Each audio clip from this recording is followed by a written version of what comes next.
Well, hello there. There we go. I'm currently rearranging things on my monitor so I can see what's going on as we do the live, which is kind of important that we see the correct things on the screen. At least I like to think so. But let's go ahead and talk about what we're doing today. If you guys caught last bi-weekly live, that's our last live, we were working on an applique with a pumpkin design that Justin had came up with. And we got, I don't know, I think we got a good halfway through it, right? Three-quarters of the way. About that, yeah. Somewhere around there. And so we thought, what better to do than to have a part 2, and we can watch Justin finish it off. I will finish it off on the machine is what I'll do for you. But Jeff's the digitizing, and then hopefully we'll have some time. We'll actually get it on the machine and get it in running and show you how to do a little applique action on the machine. So, yep. So, I mean, currently the design sits at, I should have checked this before. Ooh, not that button. I'm not going to tell everybody what button I just pushed, but it was the button I didn't want to. All right. So currently we're sitting about 22,000 stitches. So for those of you that don't know, average machine runtime, I mean, I tend to run mine around 800, 900 stitches per minute. So at 22,000 stitches at roughly 900 a minute, I said that out loud so my calculator would open. There we go, 22,000 divided by 800. So we're looking at like a 30-minute design. So if we got lucky and we were able to finish this in the next 30 minutes, you guys might be able to see the whole thing sew out. Yeah, if not, I do have the portion that we have digitized queued up already, so at least we can get it started and see the basics when it comes to applique and how to get it done on the machine. So queued up and started. Did it finish? No, queued up as far as ready to roll. Oh, I was like, it's running on the machine as we speak. This is crazy. All right, so let's go ahead and we'll get my screen sharing here. I'm going to present, share screen, entire screen. Hold please while I turn off Discord, because one thing that I have noticed is that my notifications pop up when I share my entire screen, and I don't like to show all of my notifications because you guys just don't need to see that. But we'll go ahead and we'll add this up here. And so this is the design that we were working on. If we can go ahead and bring it up here, just select everything, and we can hide the selected segments. So that's the design that we've been working on. We did go through about half of it, I would say, last week. So we'll go ahead and show all of it. Now, if you guys are watching these in succession, my layout looks a little bit different on my software. And that is because I normally do things with the flyout menus disabled. But today I have the software where there are flyout menus. And that basically means that if I select one of these, I get 3 options. Where if I turn off the flyout menus, I get a lot of buttons. So flyout menus are really good for if you don't have a lot of screen real estate and you're trying to keep it, like I use flyout menus when I'm on a laptop because I just don't have the same resolution. This is a 4K monitor you guys are looking at. You get this in 1080p, you kind of lose some of the menus out the outside. So with that, if I struggle to find something, we'll go ahead and chalk it up to I've got it in a different layout. So I turned off the image. I can turn on and off the background image. I can dim it too, but we're just going to turn it off by using the I key. And I got us into kind of a true view mode or 3D realistic rendering by hitting the 3 key on the keyboard. So this is where we have what we have so far. We'll go over it very briefly, and then we'll talk about where we're going to move next. Let me bring up the kind of slow redraw here. So the first thing that we have that run, this is kind of a global underlay. And that's there to stabilize the material to the stabilizer and help with any kind of shiftings that we're going to have later. And then we do our placement stitch. And I anytime I do applique and I'm digitizing the applique manually, I always use white as my placement. I'm sure you use a color too, Justin. And then I use Yeah, typically I'll use like a bright color just so it stands out from the rest of it, and I recognize it being a kind of a non-stitch element. Yep. So we've got our placement, we've got our tack down, and then we come in with some shading here. And this is actually in the incorrect sequence. So if you got it queued up on the machine, this is already in the incorrect sequence here.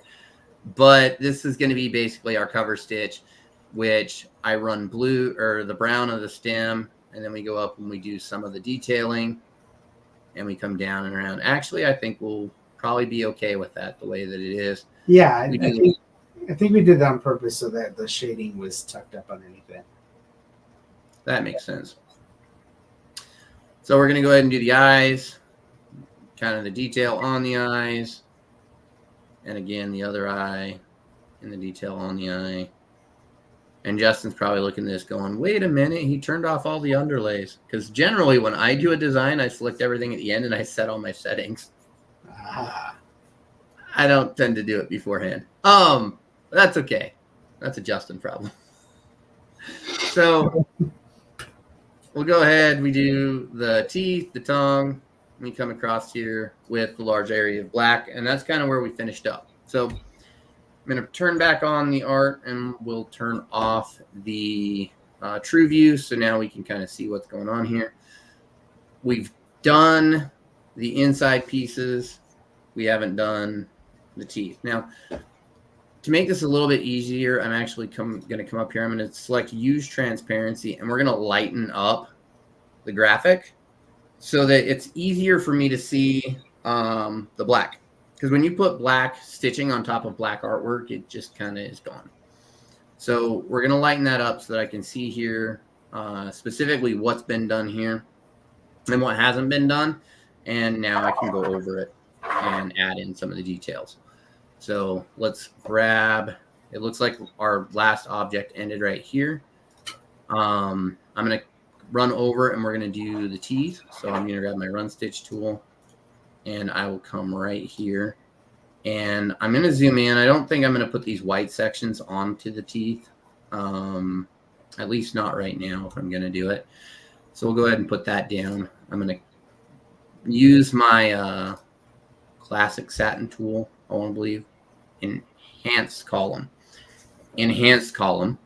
because I want to actually watch how wide my satin stitch is.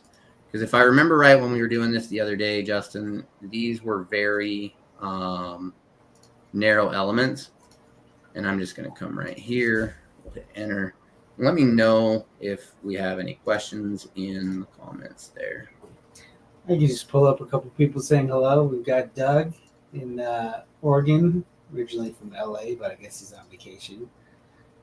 Good for you, Doug. Wish I was on vacation too. We've got Mark from South Dakota. Antonio's checking in, Antoine is checking in. And we have Suzanne from Rhode Island.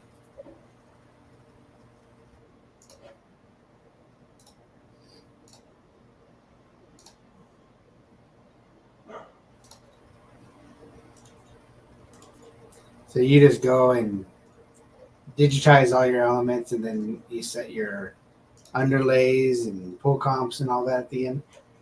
I tend to. It's probably not the best way to do it. Now that I'm realizing I sent you a file and you put it on your machine and ready to go, but... Oh, that's all right. Worst case, when we're at a point to run, you can always just set your settings and send me the file, and I'll call it up really quick. All right. So I've ran over here. I wanted to do this element right here first, and I'm actually just going to go ahead and digitize that over the top. We'll set our start and stop points to adjust for it. So I'll end it right there. And if I go into the select mode here, you can see that it starts over here and ends over here. I can just move that. Generally, when you're digitizing, and I don't think it's this matters what software you're using, when you digitize something, wherever you kind of start with your nodes is where your start point is going to be, and where you finish is going to be where your end point is going to be. So if I come up here to there, my start point is going to be down here, my end point is going to be down here, and I'm just going to go ahead and keep going around, and it's going to follow the path that I choose. So if you're ever wondering, like, where's my start point, where's my stop point, that's a pretty easy way to look at it. If I want to, like, let's say I wanted to start the satin stitch over here and go all the way around, I could do a run stitch all the way around here. That would just be, I don't want to say it'd be excessive, but it would be just something else I would have to digitize. And it really depends, I want to say, on the digitizer, because I've seen it both ways, where you actually have people that will digitize the travel stitches, and then you also have people that won't. They'll just let the software do it. So like if I grab this object here and I can see that it starts over here. My last object ended up here. No, actually it ended over here. So it just made that travel so that it would start over here. A fun fact, and I'm not sure if I can do this. Let me see if I can open up pointer focus, because that would actually help.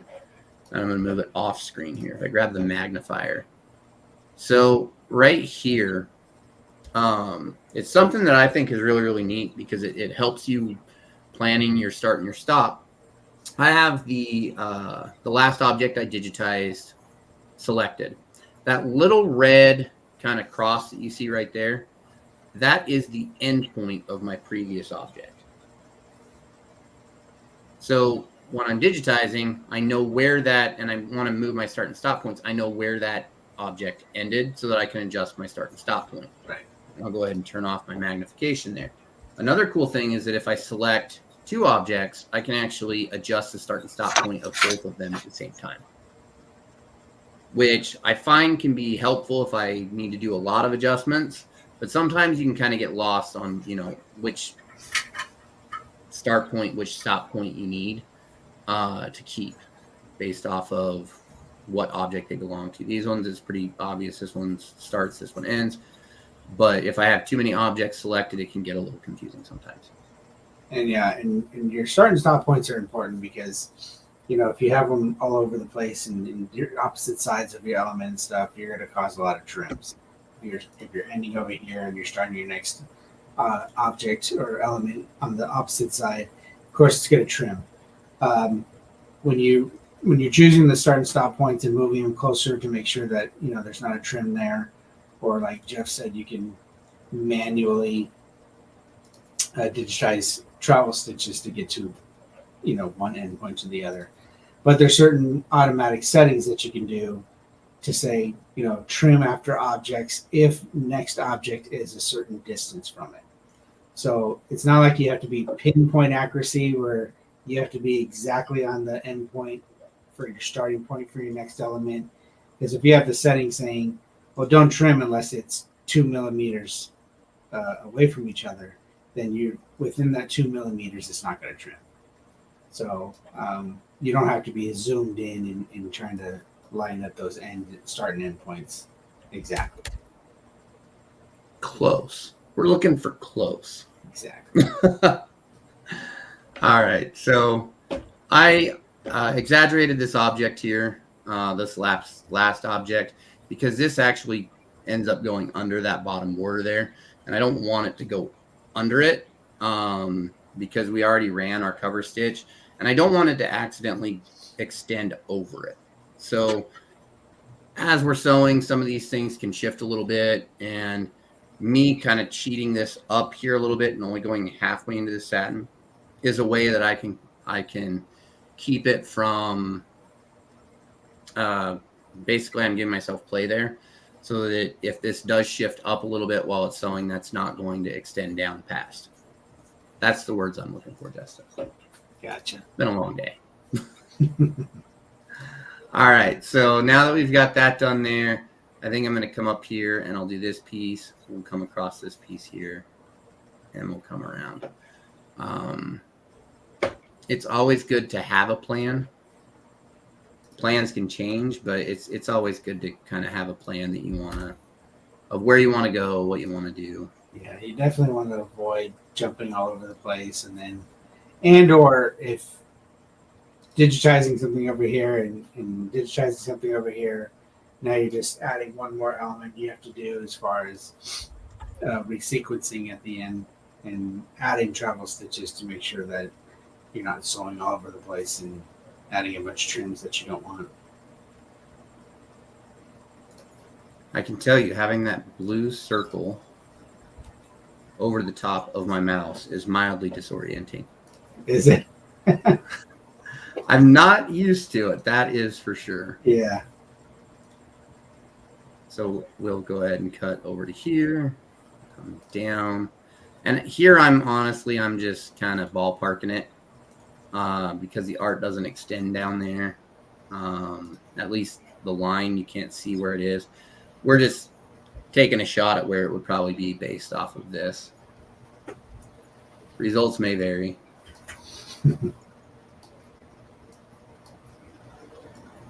Go ahead and drop those objects down there. And I'm set.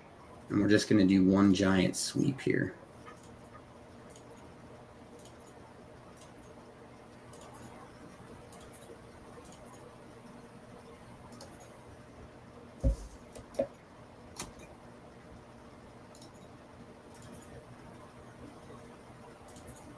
And at times, I mean, I can't say how often I've done this, and I'll be flat honest with you. I could have planned this out a little bit better.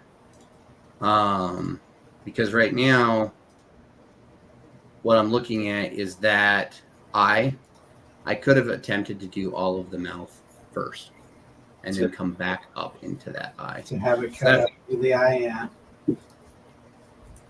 So that kind of runs into the pathing and planning. You know, every digitizer will do it slightly differently. And this is one of those. Digitizing while teaching is definitely a lot different than digitizing for production. It is, right? Mm-hmm. Trying to keep everything straight. This can be a little bit difficult sometimes. All right. So if we turn on our 3D view, we're kind of getting the idea. We have some of these accent pieces here that I'm going to come back and circle. I don't know if there's anything else you want me to hit on here, Justin, or... You know what? If you want to maybe set your settings of underlays and all that, and then you can send me the file, and that way I can go get that set up and you can digitize the rest of the elements while I'm doing that. Oh, you want me to get everything ready? Yes. I got you. All right. Those are open fills. This is not.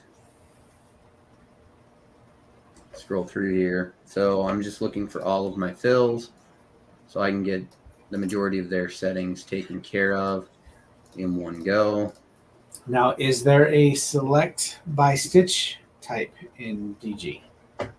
So yes and no. Now that you've opened that can of worms, there is and there isn't. They actually have what's called the stitch filter. So I can go here and I can hide everything that's not a fill. And I can even go by color. So I can say, you know what, I don't want to see that color. So now when I hit OK, I'm getting just these fills. There you go. The downside is some of those yellows, particularly these three teeth, need to have their color changed. But yeah. All right. So we'll go in here. We're going to add a little bit of pull comp. I want to do a contour and a parallel on all of those objects. So now we've got those taken care of. We can go back to our stitch filter. We can shoot those back. and we can say, you know, let's just take our satin pass. So that's going to give us all of our satin pass that are going to be displayed. I can come over here and I can change them. So like our tack down stitch is one of those that's a satin path that we don't want to change the underlay properties to, right? Because that's one that we set. I feel like I've got some of these that I might have bumped something. There we go. We'll hide the run. We're just going to go back to our stitch filter.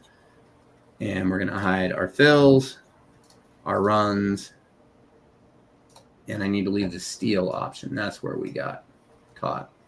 So that one is still hidden. Those are visible. And a couple of these. That's a run.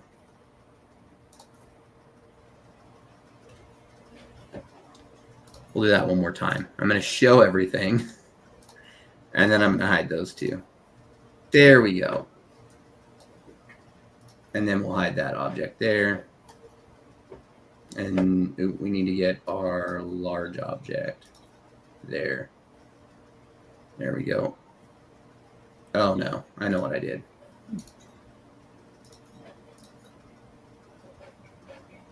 There we go. Hide that one.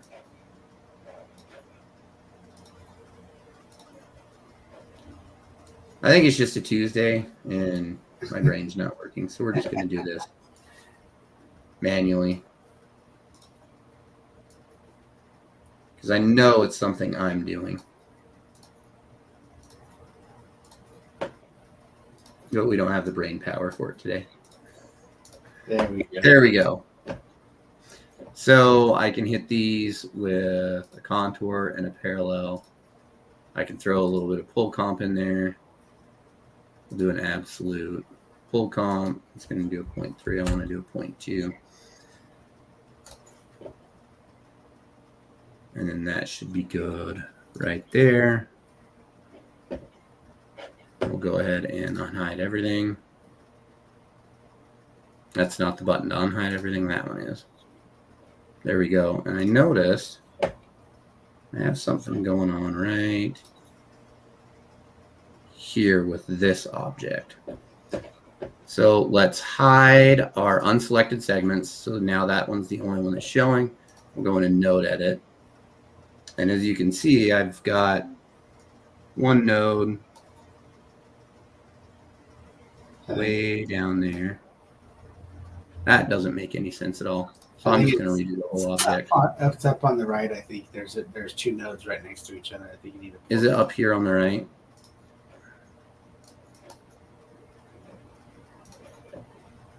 Is that where I made my mistake? Yeah. Yeah. Not that one. There you go. There you go. I was like, what the heck did I do, Justin? There we go. I'll go ahead and show all. Not that button. That one. And we can zoom out. All right. You want me to send this to you? Yeah, save that and send it to me, please. We're going to stop sharing while I email Justin. Hold, please. Do we have hold music? No. And I'm not singing. We'll let you sing. All right. No. Okay. So Cindy said hi. You grab comments, Justin. Yeah, so Cindy was just saying hello and she had to get back to work. And I think the filter is a good way to do it. Yeah. Especially if, if all the fills throughout are going to be all the same setting. He was running into just showing the fills. There's those light fills, so you don't want to grab them all. But, single out the fills, knowing that, these three elements, then you can do those by hand. And then that leaves you all the rest of the fills that you want to add underlay and whatnot. But yeah, singling things out, especially like when you have a bunch of layers on top of each other and you're trying to go in there and select them, or you go to your sequence view and there's a ton of elements in the design itself. All right, let me grab this file. And make sure you download it because that is an active Dropbox link. That's actually the file that I have open in editing. Oh yeah.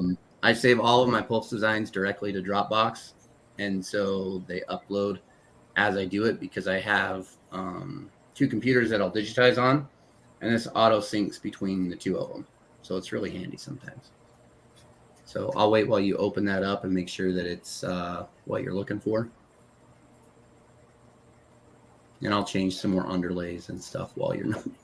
All right, I'm gonna go back to the computer or where the machine is, and I'll turn on my camera. All right, go ahead and do that.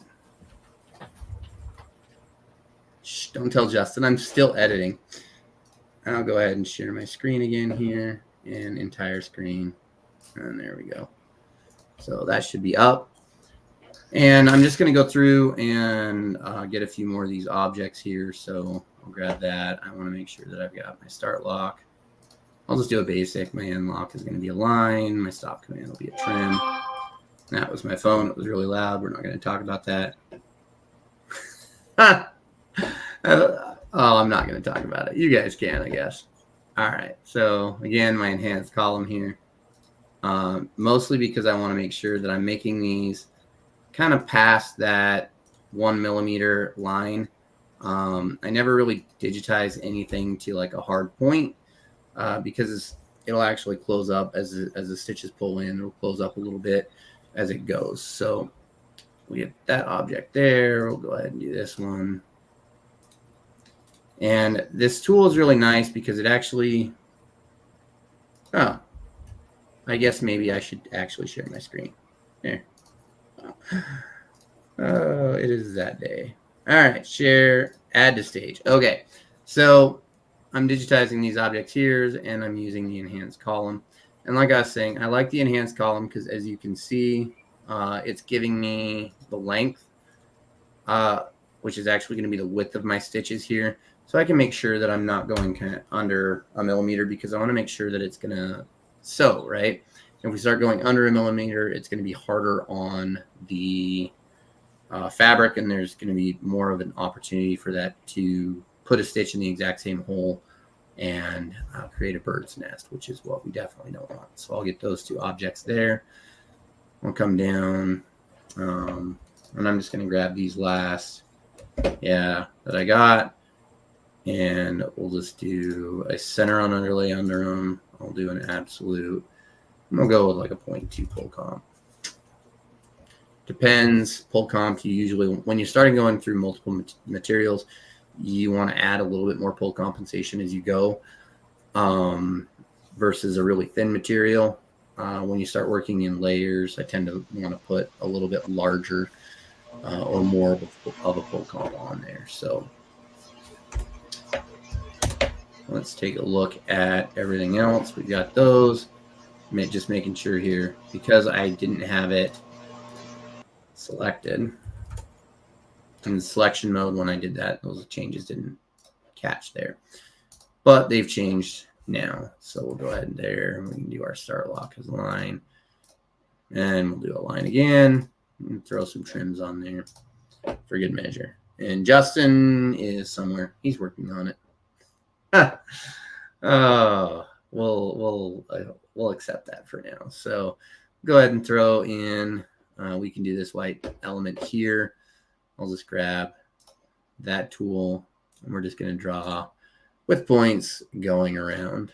I'm using right click. I have it set in my settings so that when I right click, it's doing a curve node. And when I left click, it's doing a straight or corner cusp. Cusp is a good word for it. Do both of those and absolute. And this is why I tend to set things after. It would probably be better if I said it before, honestly. But here we are. It's the way I did it. Oh, so while we're waiting on Justin, you guys can kind of see what we've got going on here. Right here, I did a double run. So I kind of did a little bit of rep work because we have a faint line on there that you can see right there. We'll go ahead and get into my selection mode, and I'm going to hide everything at the moment. And so you can see that there's a faint line right there. So when you have really faint, thin lines and you want to add that detail, the best thing that you can do is a run stitch or a double run stitch. Because of where this was located, I came over and went down and then back up and then to the next object that I was going to sew. And that was the easiest way that I could approach that per se. So let's go ahead and show everything here. We'll go back into our 3D view. And if we hide this object here, which is our universal underlay or global underlay, where that's going to show underneath, it's going to be underneath the fabric. So I'm not sure what color garment or item Justin is going to be sewing this on. So that's going to be where he's going to pick that as the closest object to his, to whatever he's sewing on. So if he's sewing on a light blue shirt, he's going to use a light blue thread so that it doesn't show through the applique fabric. He'll put the applique fabric down, and then that'll be hidden. So next up, we've got our placement. I'm just going to run through this. Again, going from there. So we've got our placement stitch. I tend to set these kind of things up for, I want to say, catching my head up. I set these things up for pre-cut applique. I tend to, if I'm going to do a cut in place, I'll end up usually just running my placement line twice. So I run it the first time, cut with my scissors, and then, or run it the first time, place my fabric, run it again, cut with scissors, and then move down to my tack down stitch. So this is our tack down stitch next. We have our light fills going over the top, so there's not going to be any underlay on those because those are just kind of for shading. Next up, we're doing our border to cover. After that, we're doing our main fill. We do the eye, and we do the mouth. So we're not going to tell Justin that we're going to make some changes here. You're not going to tell me what? That we're going to make changes. It's okay. Don't worry about it. I was just listening to what you were saying as far as the placement and the cut line. I do realize that, so I'm going to actually do the placement line since I'm not doing the pre-cut material. So I'm going to do the placement line right now, and then I'm going to back it up, place the material, back it up, and do that placement line the second time just so I have a cut line. So we are on camera now. We are using the Tajima single head TMBP 15 needle single head. So I'll get that started. I got it all queued up, got the color sequence in. So first off, it's gonna go ahead and sew that global underlay that is gonna help pack down that material, make sure there's no puckering or anything like that.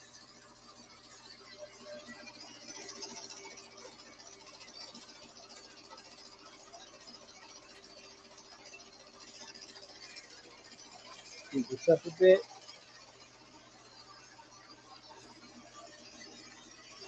Yeah, right as you were talking about the placement line and stuff, I realized that I didn't have a cut line because we didn't duplicate that. So, but simple pivot on the machine. You sew that placement line, back it up a color, and then you sew it again. So right now it's going to do that placement line. And as you can see, I did hoop the material in a hoop that is quite a bit larger than my applique. This is going to help you out later on. And tell me if you guys can't hear me because I know I've got the machine going here. I do have a stop in there, so I'll go ahead and place my material. But the areas around the applique, when you are doing a in hoop cut, you're going to want that space between the design and your hoop, and that way you can get the proper cut and get your scissors in there without hitting the hoop. Because if you use a hoop that's just around your sew area that's just going to fit your design, it's going to be hard to get your scissors in there to cut. So let me go ahead and back it up one color. We'll go ahead and back it up a stop code. All right. So as you can see, I just have a piece of, let me get some spray tack here and hope that I can keep this material down a little bit.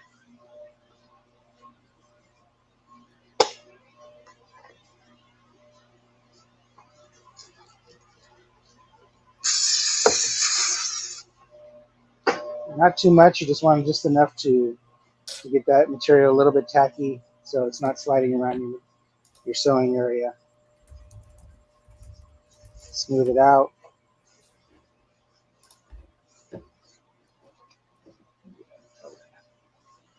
All right.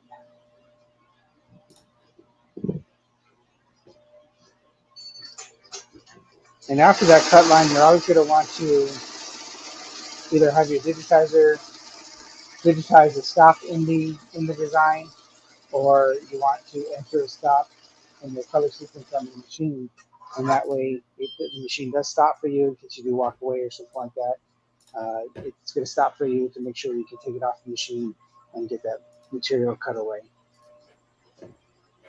There are some special scissors kind of like these that are the flat end. I think they're the duckbill scissors that are for applique. These help a lot when you're trying to cut away applique, or even just your little trimming scissors.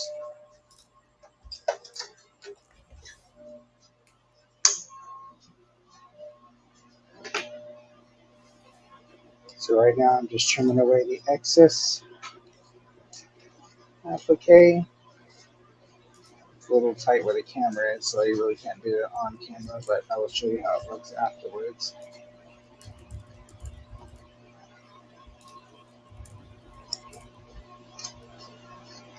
So what you're trying to do is, Jeff did compensate and make sure that the satin edge is really going to overlap this area that it has the cut line. So it's going to overlap on either side and make sure that it's going to catch any bit of material that might be poking out, so you don't have to make a perfect cut.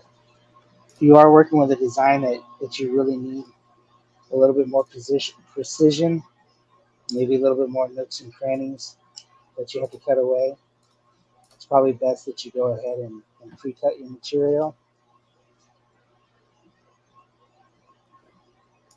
like with a laser if you have it, or even just pre-cut, hand pre-cut, get you a little bit more precision to it.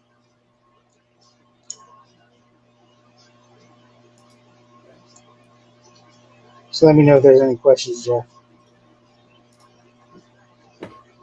So far, I don't think so. Currently not looking at the screen.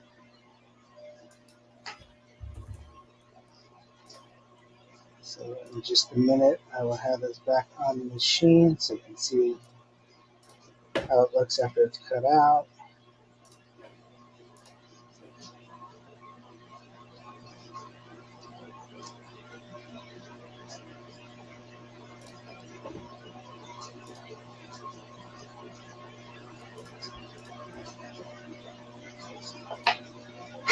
Okay, so I may not have it exactly where I would on a normal basis, but for time's sake, it's just kind of a rough cut around the edge. But if you can see that tack down, or that cut line, gives me the area that you're just trying to get as close as possible to that cut line, and of course, leaving that little bit in the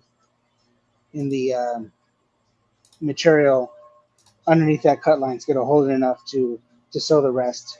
It's going to have the finished edge to it.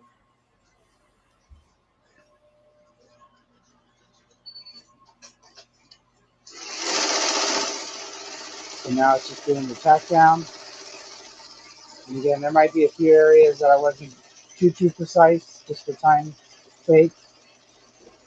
But that tack down isn't going to be as wide as your final satin, the finished edge of the satin. So when you're sewing this portion of it, you may not see, a perfect edge to it, or you may not see a perfect coverage, and it may or may not, be the material may or may not be poking out at the very end. Um, but that tack down isn't going to be as precise or have as much coverage than that final satin. So now I just picked kind of a rusty color orange to do the shading. That's going to be the shading on the pumpkin. It's a little bit offset from the material color itself. The material has a little bit of a sheen to it because I'm using a poly twirl.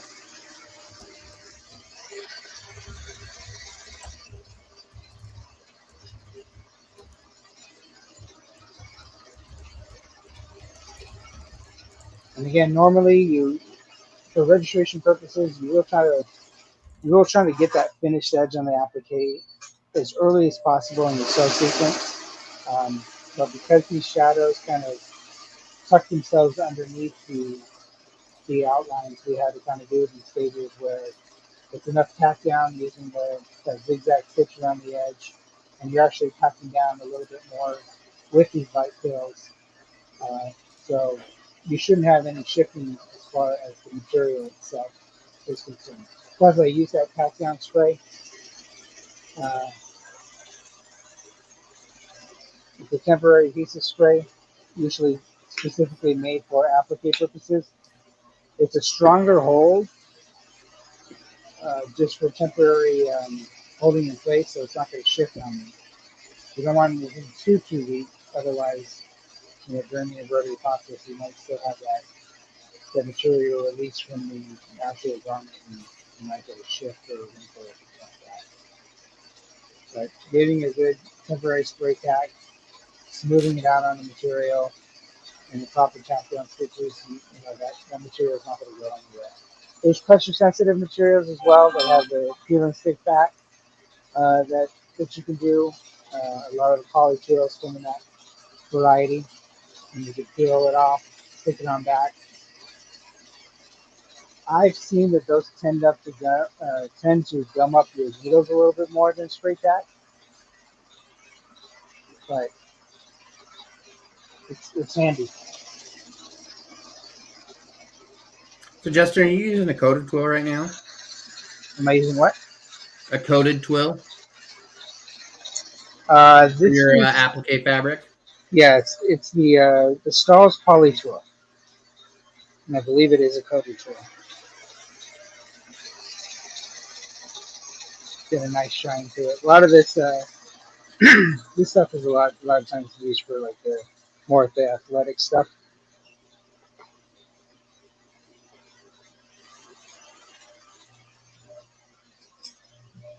It was the only orange I had though for this project. Okay.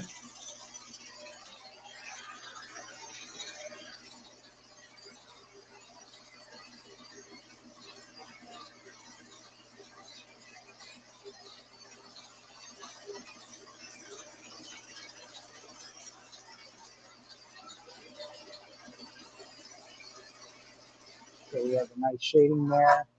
And now since nothing else was going to uh, stop or be getting in the way with the outer outline, that's why we finally came back and doing the final satin, which that top right there, I see that I didn't cut enough, so it's probably not going to catch. That little nook or notch in the top there where the stem's going to be. I'm not sure if the stem's going to cover it, but I don't think so. But again, um, if this was in production or something to do natural sew out for a customer, I'm going to be a little bit more precise on my cuts.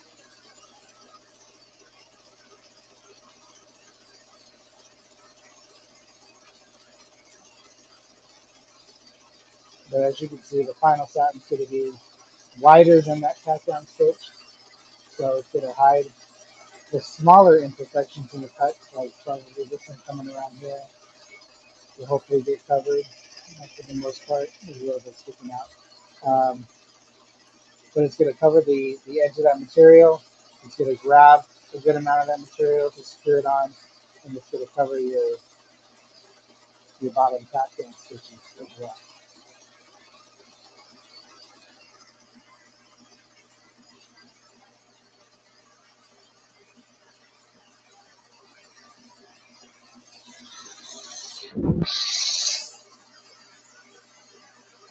Is that camera coming out okay, Jeff? That feed on the machine?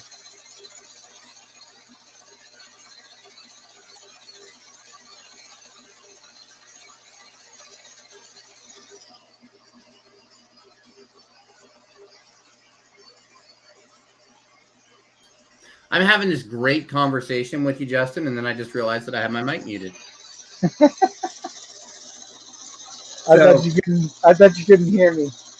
No, so we can hear you. You might want to speak up just a little bit.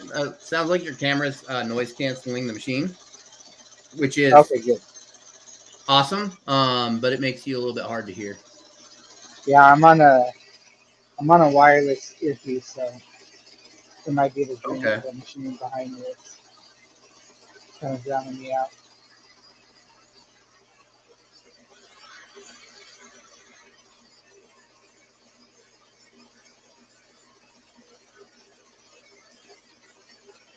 I'm totally not going to tell you right now that I changed all the underlays of the fills again. You changed it again? Yeah, I didn't realize before I sent you the file, but they were parallel and instead of perpendicular. Gotcha.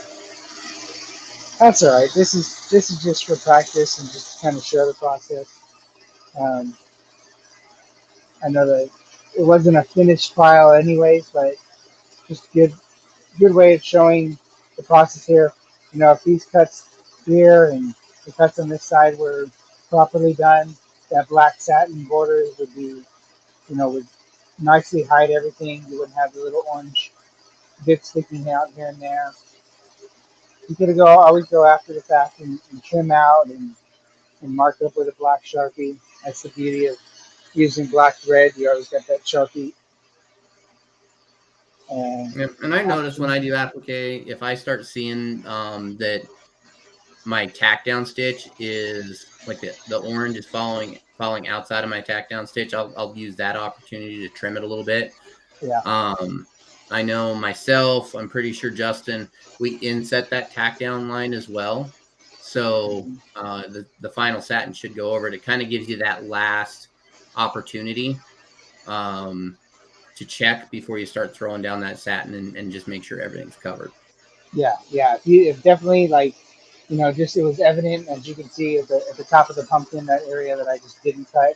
If you see a chunk that big sticking out past your tack down, you may even want to put a stop after your tack down, and that way your machine's going to stop, and it gives you an opportunity to check out the design, see if there's any last minute trims that you want to make on that material to ensure that coverage when you finally get that last border down.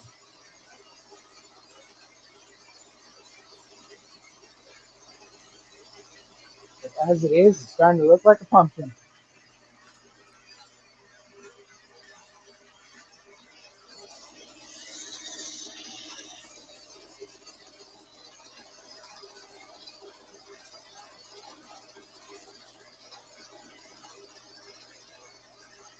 I'm just keeping my eye on the comments. If you guys do have questions, feel free to ask them there in the comments. We'll do our best to make sure that we get them answered. So again, we're running this on a Tajima TM BP single head, the 15 needle single head. The threads I'm using are Madeira. I think it's a mixture of, majority of it's poly. I think one of the colors that I picked here was a rayon for that brown. Just on a sample piece of material that I have, black piece of material. The applique material is that poly twill from Stalls. Okay.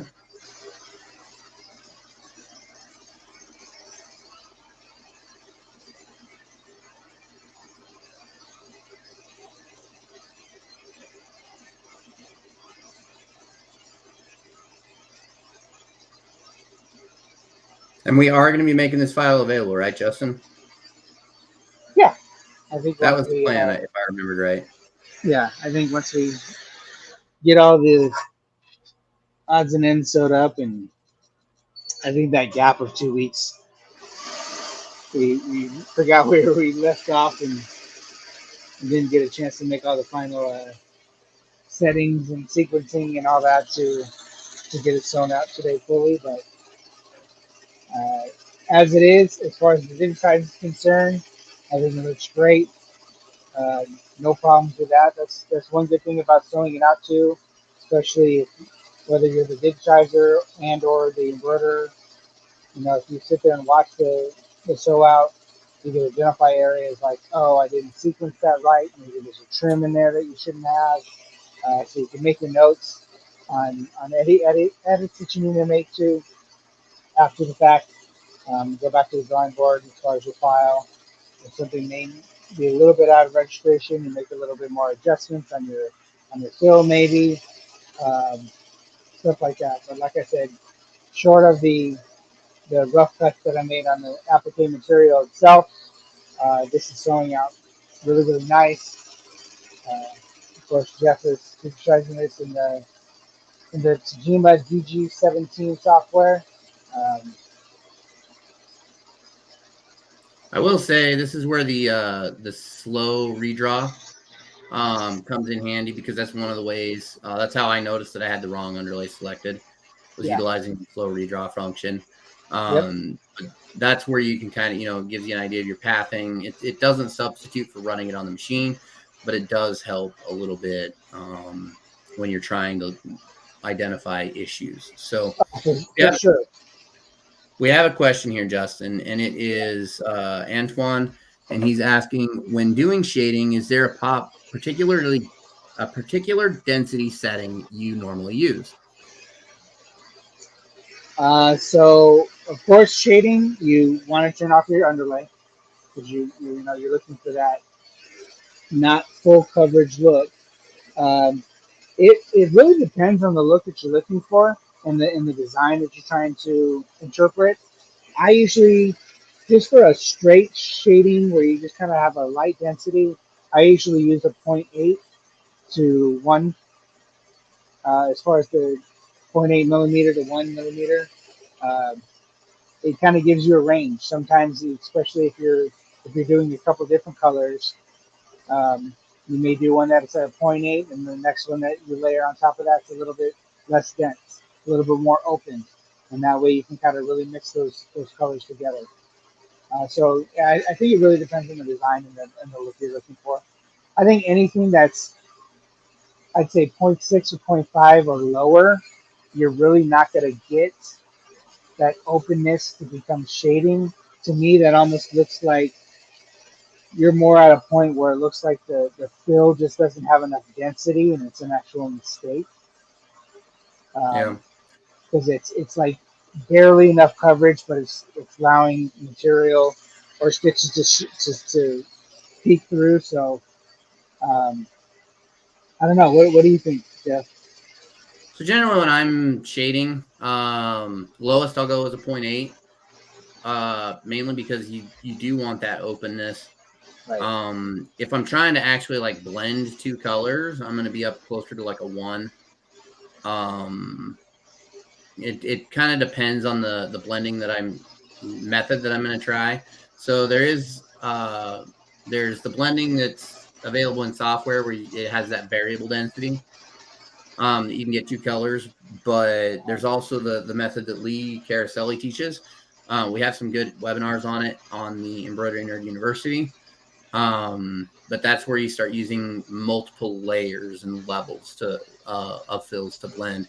And generally that starts out about, anywhere from 1 to 1.6, 1.8, depending on how many layers and what you're trying to achieve. So, but minimum, I think, to at least get the fabric to show through, I'm going to start at like a 0.8. Yeah. Yeah. I'm saying.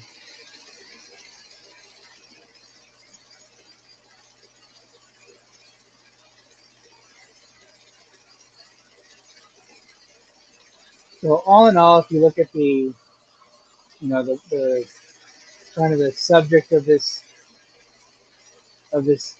couple of lives that we've done as far as applique, um, and again, barring the rough cuts on the material that I made, I think this kind of shows you the gist of the applique process. The remainder of the design is going to be all the interior detail. The elements, yep. Yeah. So I'm gonna go ahead and take it off, and that way we can just take a closer look at how the applique coverage was. And you guys, if you're watching this and you have more questions or anything like that, you can always jump over to our Facebook group, the Embroidery Nerd group on Facebook, or jump into our Discord. You can find all that at links.embnerd.com. Correct. So yeah, overall, again, these areas that you're actually seeing the material around the edges, those are 100% my rough cuts. I saw that from when I put it on the machine, especially up here.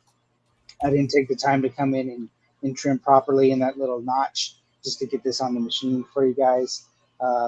But overall, if those cuts were done correctly on the material, you have a nice solid stem here. It's coming in and meeting the outline, that nice solid uh, satin edge that's going to give you a nice finished look to it. And all the interior stuff once sewn, I think it's going to look great once we're all done with it, and throw it out there for you guys to practice and to use for the upcoming Halloween holiday. So that is our pumpkin. Awesome. Sort of.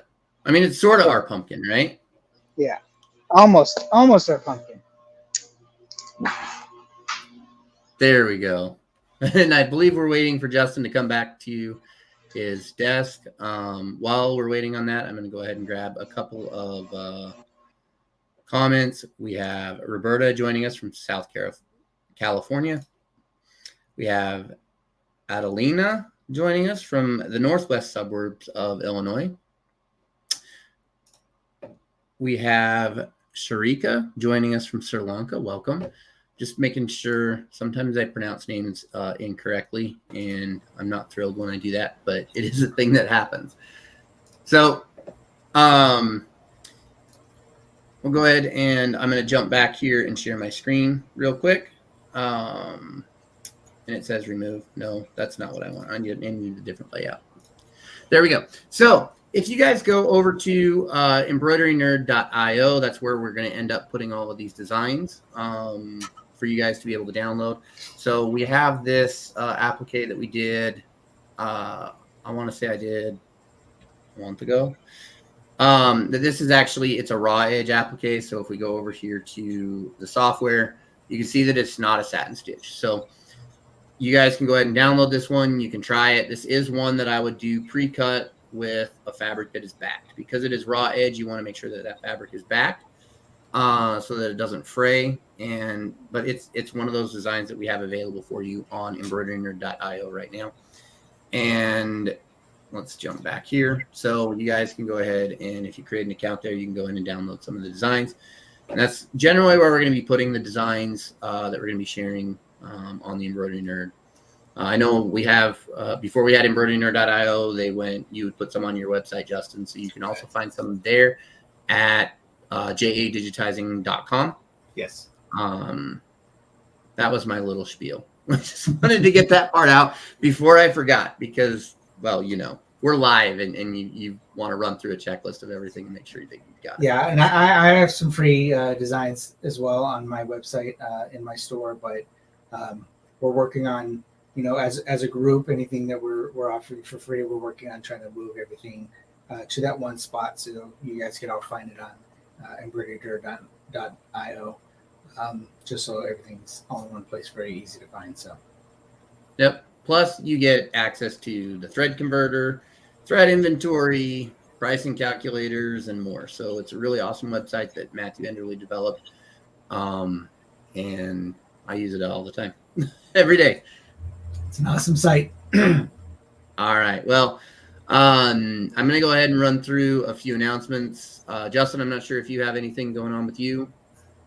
No, if you didn't catch it, I did do a webinar with Wilcom a couple weeks ago that is still available on recording, just covering some 3D puff stuff that I like doing. So that was cool to work with them. But as far as anything coming up in the near future, I do not have any special announcements. Yep. So the only thing that we that I believe that we have coming up is me and Matt will be up at SPSI coming up in September. We're going to be teaching how to make patches. So we'll actually be on the machine making patches, going through the various styles and methods that you can make a patch with, and how to finish, and all of that stuff. So we'll be up at SPSI doing that. If you guys can and you're in the area, I definitely recommend stopping in, checking it out. It should be a really good time. Sounds awesome. All right. Well, with that is Justin Armenta from JA Digitizing Studios. I'm Jeff Fuller from Colder Embroidery Works. We're both here representing the Embroidery Nerd. We'd like to thank you guys for hanging out with us, and we'll catch you next week. Good night, everybody.